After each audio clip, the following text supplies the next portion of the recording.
Hello, kindergarten. I hope you are enjoying your day. I'm going to read you a nonfiction book. I always read fiction books. Fiction means they're just made up stories. Nonfiction means true stories.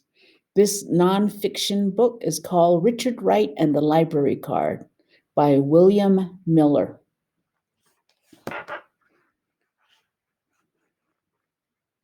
Richard loved the sound of words.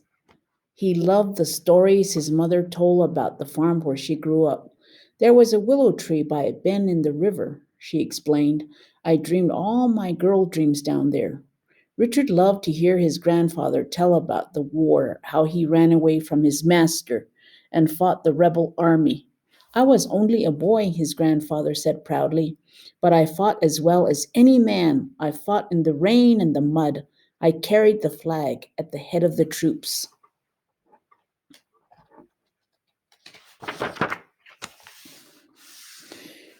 When Richard finally learned how to read, he couldn't buy or borrow the books he wanted so badly.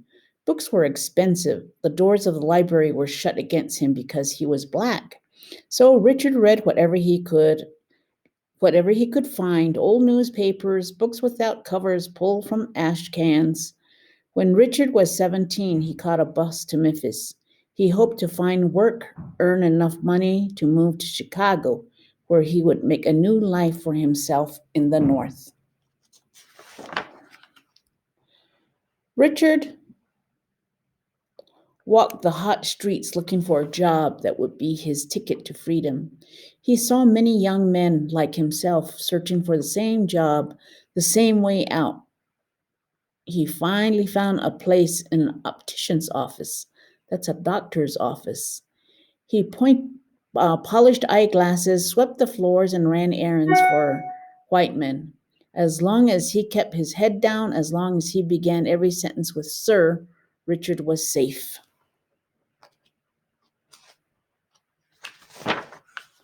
At night, Richard returned to the boarding house where he had a room. To save money, he ate beans from the can, warmed by water from the tap. Listening to the noise of the street below his window, Richard felt a familiar hunger for words. There were thousands of books in the public library, but only white people could get a card, could take could take them out. But Richard had an idea. At work, he looked around the office trying to find one man who might understand his hunger for the books.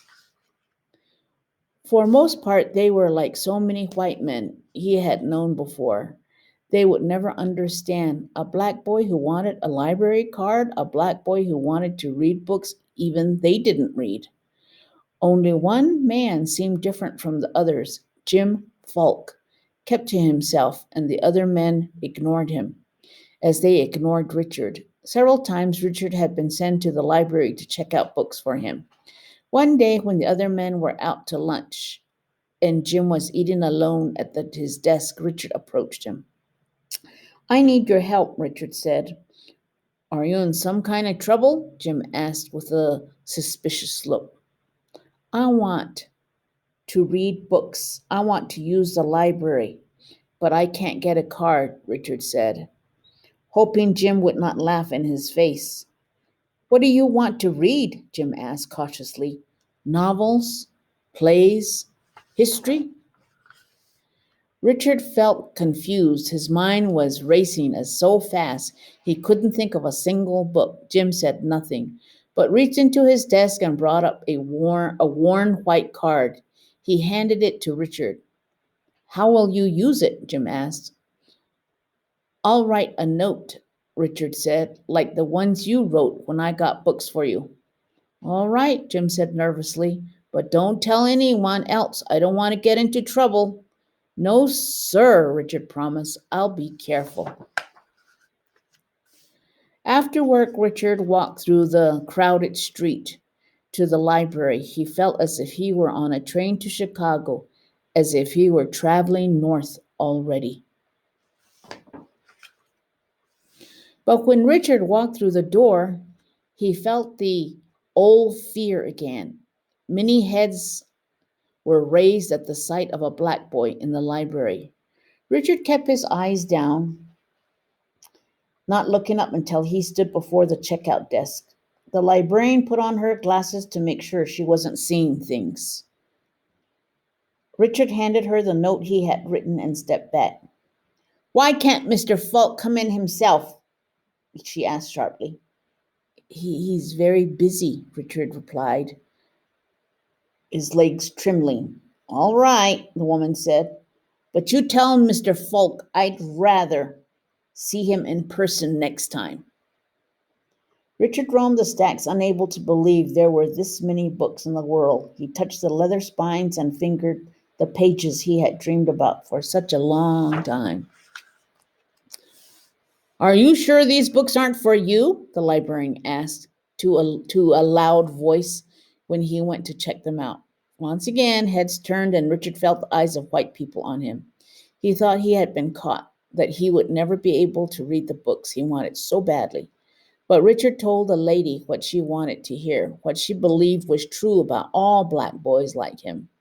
No, ma'am, he said, these books aren't for me.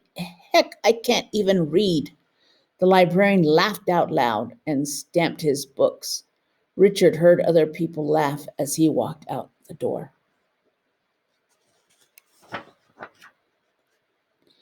That night in his room, Richard read until the sun dimmed the electric light. Read the words of Dickens, Tolstoy, and Stephen Crane.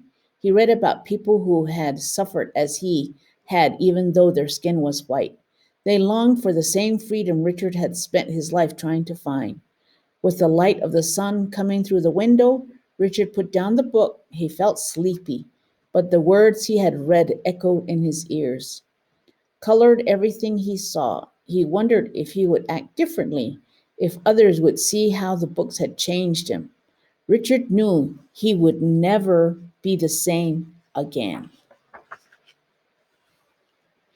That morning, he carried the books to work in a newspaper. Whenever he had a chance, whenever the office was empty for a moment, he read. Mr. Falk walked over pretending that he was asking Richard to go and pick up his laundry for him. What did you get? He asked under his breath. Richard opened the newspaper and showed him. Jim seemed shocked at first, but then a smile came over his face.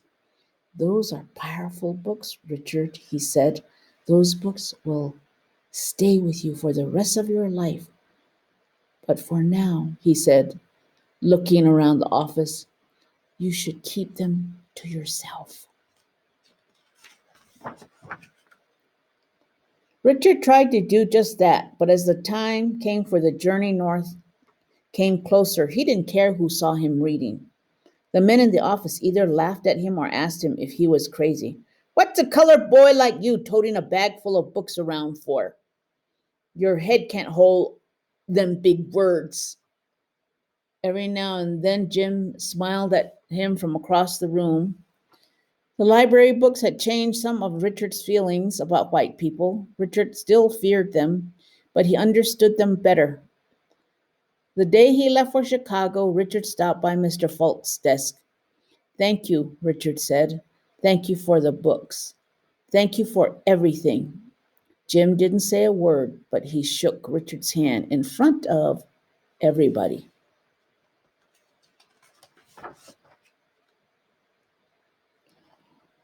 On the train going north, flying over across the open fields, Richard remembered the books he had read.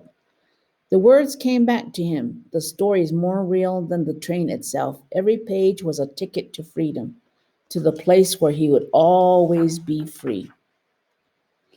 This is a story about a young black man that wasn't allowed to use the library a long time ago, and he was so eager, he wanted so much to read. We are so blessed that we can do that without being punished nowadays. We're so blessed that we can go to any library. And there are lots of libraries, not only here at your school, but in the public library in Gallup. You can get a library card, and you can check out any kind of book you want. So that's a big blessing that we should be thankful for. I'm thankful for books. I love books and I love to read. I hope you do too. Have a good, safe